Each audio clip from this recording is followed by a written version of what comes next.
আয়াতান, টেনে টেনে পড়তেন।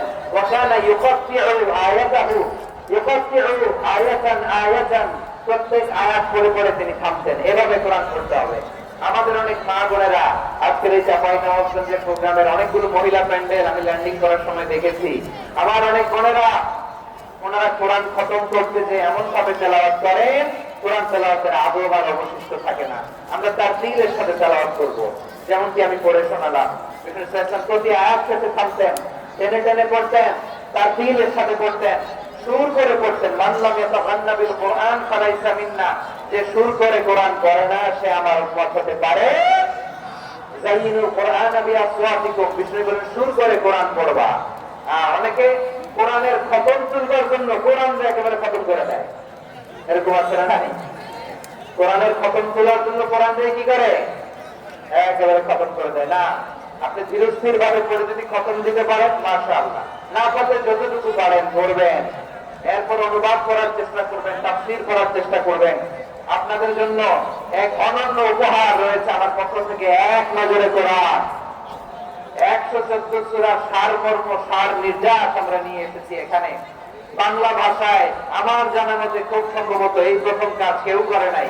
আরবিতে পাবেন এরকম অনেক বই, ইংরেজিতে কিছু কাজ আমরা দেখেছি, কিন্তু বাংলায় পাবেন না।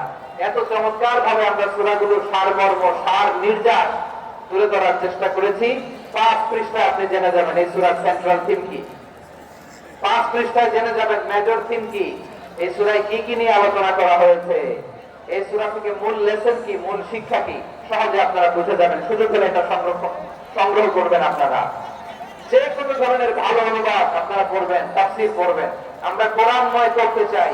খতম কোরআনে রমাদানের এক খতম দেওয়ার একটা সহজ পদ্ধতি হচ্ছে রমাদানের প্রতি নামাজের পরে 4 পৃষ্ঠা, প্রতি নামাজের পরে কয় পৃষ্ঠা? 4 পৃষ্ঠা। তাহলে 5 ওয়াক্তে 4 পাঁচা 20 পৃষ্ঠা। হেফজে কোরআন গুলো 20 পৃষ্ঠা এক করা, এভাবে 30 দিন আপনার এক খতম হয়ে যাবে। আমরা যেন তার দিলের সাথে বিশুদ্ধ ভাবে কোরআন তেলাওয়াত করতে পারি, আল্লাহ তৌফিক দান করুন। পড়েন আমিন।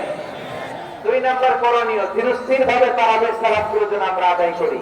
তাড়াহুড়ো করবেন না আল্লাহর ওয়াস্তে, তাড়াহুড়ো করবেন না, তাহলে কোরআন আমাদের জন্য বদদোয়া করবে।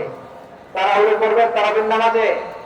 তারাবির নামাজ সালাতুত তারাবিহ মানে বিশ্রামের নামাজ, আর আমরা করি সালাতুল কিতার, রেলগাড়ির মতো নামাজ। চিল্লায় বলেন ঠিক কিনা? না, এরকম করবেন না। ইমাম সাহেবদেরকে আশ্বস্ত করুন যে ইমাম সাহেবরা আমরা পিছনে আছি আপনাদের সাথে, আপনি আস্তে আস্তে পড়েন, তার দিলের সাথে পড়েন, ধীরস্থির ভাবে তারাবির সালাত করবেন। সারা বছর এই সুযোগ হয় না দাঁড়িয়ে কোরআন শোনার, এরকম আয়োজন ব্যবস্থাপনা সারা বছর আমরা পাই বলেন তো না।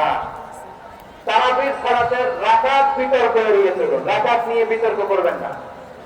8 রাকাত 20 রাকাত নিয়ে যে মারামারি এই দেশে, এটা শয়তানের ফন্দি। চিল্লায় বলেন এটা কার ফন্দি? আমরা 20 রাকাত করি, আপনারা হয়তো 8 রাকাত করেন, কোনো অসুবিধা নাই। আমরা যারা 20 রাকাত আমরা পড়তেছি, আমরা 20 রাকাতের কথাই বলি, 20 রাকাত আমরা পড়বো আজীবন। সৌদি আরবে মক্কা মদিনায় 20 রাকাত পড়ে, কোনো অসুবিধা নাই। অন্যান্য মসজিদ গুলো 8 রাকাত পড়ে, এই নিয়ে এদের মধ্যে মারামারি আছে? হ্যাঁ, এই জন্য রাকাত বিতর্ক এড়িয়ে চলবেন। প্রিয় ভাইয়েরা, আপনার আমল আল্লাহর কাছে কবুল হবে সংখ্যার বিচারে না উত্তমতার বিচারে? বলেন তো, সংখ্যার বিচারে না উত্তমতার বিচারে?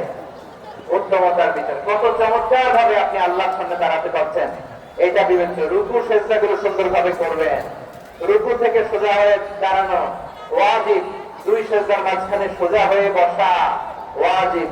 এটা আদিলুল আরকান বাদ দিলে হানাফি মাযহাব মতে সহজ সেজদা দিতে হবে, অন্য মাযহাব মতে নামাজই হবে না, নামাজই হবে না। এই জন্য ধীরস্থির ভাবে তারাবির সালাত যেন আমরা আদায় করি। পারা যাবে তো ইনশাআল্লাহ। 3 নাম্বার, তাহাজ্জুদের সালাত আদায় করুন। বছরের অন্যান্য সময় উঠতে পারি না, অনেকে বলে হুজুর উঠতে পারি না, কিন্তু রমাদানে সাহারি খাওয়ার জন্য তো উঠাই লাগে। কি বলেন, সাহারি খান আপনারা? হ্যাঁ, খান না? খান কে কে দেখি তো? মাশাআল্লাহ মাশাআল্লাহ। এই সুন্নাত পালনের জন্য 1 নাম্বার। মাশাআল্লাহ, ঠিক আছে, পালন করবেন। আল্লাহর হাবিব বলেন তাসাহহারু ফাইন্না ফিস সাহরি বারাকা, তোমরা সাহারি খেও, কেননা সাহারির ভেতরে বরকত ছুটায় দিয়েছে কে? একটা খেজুর 1 গ্লাস পানি খেলেও সারা দিন আপনাকে তরতাজা রাখে কে? তো সাহারির জন্য যেহেতু উঠতেই হয়, সাহারি খাওয়ার আগে বা পরে 2 রাকাত 4 রাকাত তাহাজ্জুদ করা যাবে না।